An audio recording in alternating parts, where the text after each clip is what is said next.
Hello friends, welcome to our YouTube channel. आज हम लोग क्लास 8 में जो जैक बोर्ड के द्वारा आपका मॉडल सेट जारी किया गया है उसमें से सोशल साइंस का सेट 1 देखने वाले हैं।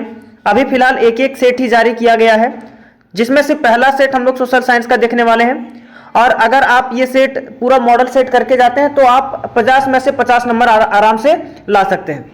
तो देखिए, ये जो आपका एग्जाम होने वाला है क्लास 8 के लिए, वो पूरे 50 अंक का होने वाला है, एक एक सब्जेक्ट का, जिसमें से हम लोग सोशल साइंस पहला आज करने वाले हैं, जिसमें समय आपको टोटल 1 घंटा दिया जाएगा। तो पहला क्वेश्चन है कि भारत के पहले गवर्नर जनरल कौन थे? भारत के पहले गवर्नर जनरल कौन थे? तो आपके पहले गवर्नर जनरल कौन थे? लॉर्ड माउंटबेटन थे। ठीक है। जेम्स मिल, दूसरा क्वेश्चन है कि जेम्स मिल कहाँ का निवासी था? तो जो जेम्स मिल है वो निवासी था, वो कहाँ का था? स्कॉटलैंड का निवासी था। तीसरा देखिए, राज्य हड़प नीति, राज्य हड़प नीति किसने शुरू की थी? ठीक है, तो जो राज्य का हड़प नीति है वो आपका किसने शुरू किया था? लॉर्ड डलहौजी ने शुरू किया था। सही ऑप्शन हो जाएगा आपका ख नंबर। अगला देखिए, टीपू सुल्तान कहां का शासक था? टीपू सुल्तान कहां का शासक था? तो ये मैसूर का शासक था। कहां का था? मैसूर का, याद रखिएगा। अगला है, रैयतवाड़ी व्यवस्था किस क्षेत्र में लागू की गई थी? तो रैयतवाड़ी जो व्यवस्था है वो मद्रास और मुंबई में लागू की गई थी। अगला, महालवाड़ी व्यवस्था किसने तैयार की? महालवाड़ी व्यवस्था किसने तैयार की? तो हॉल्ट मैकेंजी ने इसे तैयार किया था। कोल विद्रोह कब शुरू हुआ था या कब हुआ था? कोल विद्रोह, तो कोल विद्रोह आपका 1831 से 1832 के बीच में शुरू हुआ था। संथाल विद्रोह का नेतृत्व किसने किया था? यह तो बहुत ही आसान प्रश्न है। संथाल विद्रोह का नेतृत्व किसने किया था? तो सिंधु कानू ने किया था। भारत में पहली सूती कपड़े का मिल कहां स्थापित किया गया? तो पहले जो सूती कपड़े का मिल स्थापित किया गया वो आपका मुंबई में किया गया था। ऑप्शन नंबर ख। 1857 की क्रांति और किस नाम से जाना जाता है? तो सिपाही विद्रोह के नाम से इसे जाना जाता है। ऑप्शन नंबर क। 1857 की क्रांति का नेतृत्व रांची में किसने किया था? तो रांची में जो नेतृत्व करने वाले थे व्यक्ति, उसका नाम क्या था? विश्वनाथ सहदेव था। अगला है, शांति निकेतन की स्थापना किसने की थी? तो शांति निकेतन की स्थापना किसने की थी? रविंद्रनाथ टैगोर ने। भारतीय शिक्षा का मैग्ना कार्टा कहा जाता है, किसको कहा जाता है? तो याद रखिएगा, चार्ल्स वुड के नीति पत्र को ही क्या कहा जाता है? शिक्षा का मैग्ना कार्टा कहा जाता है। सती प्रथा को दूर करने का श्रेय किसको जाता है? सती प्रथा को दूर करने का श्रेय किसे जाता है? तो याद रखिएगा, सती प्रथा को दूर करने का श्रेय किसको जाता है? लॉर्ड विलियम बेंटिक को।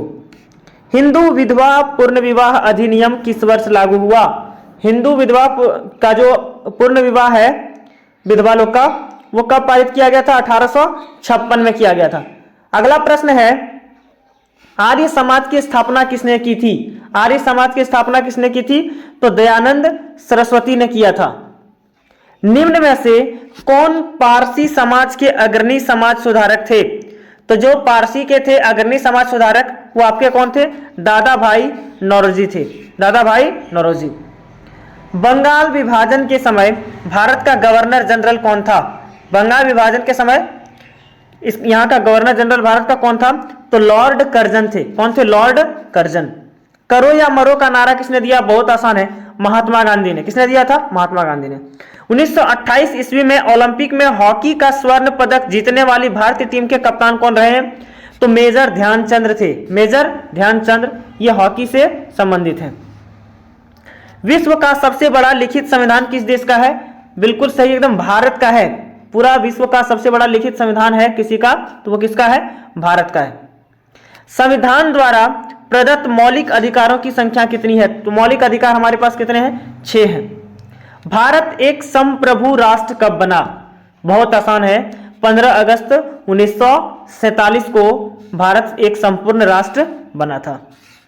अगला है, लोकसभा और विधानसभा के चुनाव कितने वर्षों के अंतराल पर होते हैं? तो ये सभी को पता होगा, कितने वर्ष पर होते हैं? 5 वर्ष पे होते हैं। भारत की प्रथम महिला राष्ट्रपति का नाम क्या था? तो जो भारत की ये भी बहुत आसान क्वेश्चन है, भारत की प्रथम महिला राष्ट्रपति कौन है? तो प्रतिभा देवी सिंह पाटिल, प्रतिभा देवी सिंह पाटिल। स्वतंत्रता के पश्चात भारत में प्रथम आम चुनाव किस वर्ष हुआ था? तो स्वतंत्रता के बाद पहला आम चुनाव आपका कब हुआ था? 1952 में। 1952 में। लोकसभा में सदस्यों की अधिकतम संख्या कितनी हो सकती है? लोकसभा में अधिकतम सदस्यों की संख्या कितनी है? 552। भारत का शीर्ष न्यायालय कौन है? शीर्ष मतलब जो सबसे बड़ा, तो सबसे बड़ा क्या होता है आपका? सर्वोच्च न्यायालय, जिसको आप कहते हैं सुप्रीम कोर्ट। Supreme court. देश में उच्च न्यायालय की संख्या कुल कितनी है? तो फिलहाल अभी आपको देखने को मिल जाएगा 25, लेकिन यहां ऑप्शन में नहीं है, तो याद रखिएगा पहले के हिसाब से 24 होगा आपका, ठीक है। भारतीय संविधान के किस अनुच्छेद के द्वारा अस्पृश्यता का उन्मूलन किया गया है? अस्पृश्यता क्या है? छुआछूत। छुआछूत को किस अनुच्छेद के द्वारा समाप्त किया गया था? तो अनुच्छेद 17 के अंतर्गत। अनुच्छेद 17 के अंतर्गत। झारखंड में कुल कितने प्रकार की जनजातियां निवास करती है? पूछा गया कि झारखंड में कुल कितने प्रकार की जनजातियां निवास करती है, तो आपका कितना हो जाएगा? 32 प्रकार की जनजातियां यहां पे निवास करती है। सर्व शिक्षा अभियान की शुरुआत कब की गई? तो यह आपका कब किया गया था? 2001 से 2002 के बीच। कौन सी योजना गरीब महिलाओं को निःशुल्क एलपीजी गैस कनेक्शन उपलब्ध कराने से संबंधित? ये सभी को पता होगा, प्रधानमंत्री उज्जवल योजना के अंतर्गत महिलाओं को गैस सिलेंडर दिया जा रहा था, एलपीजी वाला। विश्व तंबाकू निषेध दिवस की तिथि को किस तिथि को मनाया जाता है? तो 31 मई को मनाया जाता है, याद रखना है। सरकार ने बच्चों से संबंधित समस्याओं की शिकायत के लिए एक हेल्पलाइन नंबर शुरू किया है। इस चाइल्ड हेल्पलाइन का नंबर क्या है? तो 1098 नंबर था हेल्पलाइन, याद रखिएगा। कोयला किस प्रकार का संसाधन है? ये तो अनवीकरणीय संसाधन है, लेकिन ऑप्शन में ही नहीं है, ठीक है। तो ये एक प्रकार से क्या हो जाएगा? अजैव भी कह सकते हैं इसको, अजैव संसाधन, ठीक है। जिस संसाधन का उपयोग किया जा रहा हो तथा जिसकी मात्रा भी ज्ञात हो, वैसे संसाधन को क्या कहते हैं? तो उसको कहते हैं हम लोग वास्तविक संसाधन। वास्तविक संसाधन।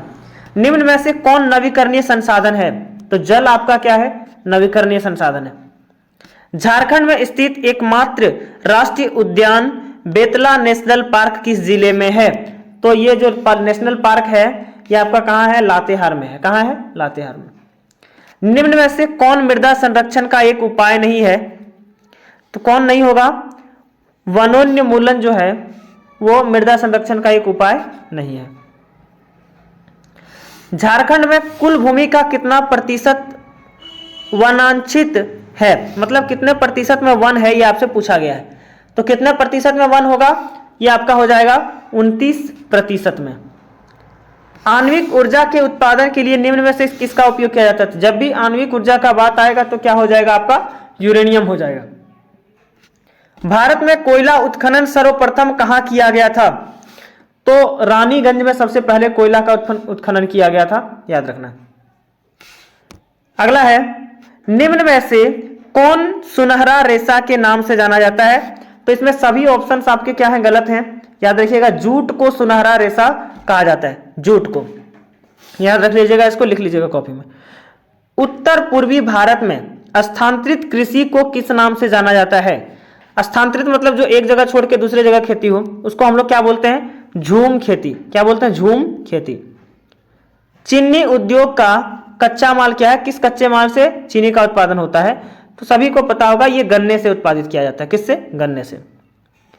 उद्योग किस प्रकार की आर्थिक क्रिया है? तो उद्योग का जो आर्थिक क्रिया है वो क्या है? द्वितीयक है। झारखंड का मुरी किस उद्योग के लिए प्रसिद्ध है? तो मुरी किसके लिए प्रसिद्ध है? एल्युमिनियम के लिए। किसके लिए? एल्युमिनियम के लिए। 2011 की जनगणना के अनुसार भारत का जनसंख्या घनत्व कितना है? तो ये कितना है? 382 था 2011 जनगणना के अनुसार। एक लास्ट क्वेश्चन आपका बचा है, निम्न में से कौन जनसंख्या परिवर्तन का कारण नहीं है? जो जनसंख्या को नहीं बदल सकता है, तो प्रवास जो है वो जनसंख्या को नहीं बदल सकता है। इसी तरह आपका सोशल साइंस का जो फर्स्ट सेट है वो पूरा कंप्लीट हो गया। अगर वीडियो पसंद आया हो तो वीडियो को लाइक कीजिएगा और ज्यादा से ज्यादा शेयर कीजिएगा और चैनल को सब्सक्राइब कीजिएगा। इसी तरह हम दूसरा क्वेश्चन मैथ का भी पूरा सॉल्यूशन करा देंगे इसमें, ठीक है। तो तब तक के लिए धन्यवाद।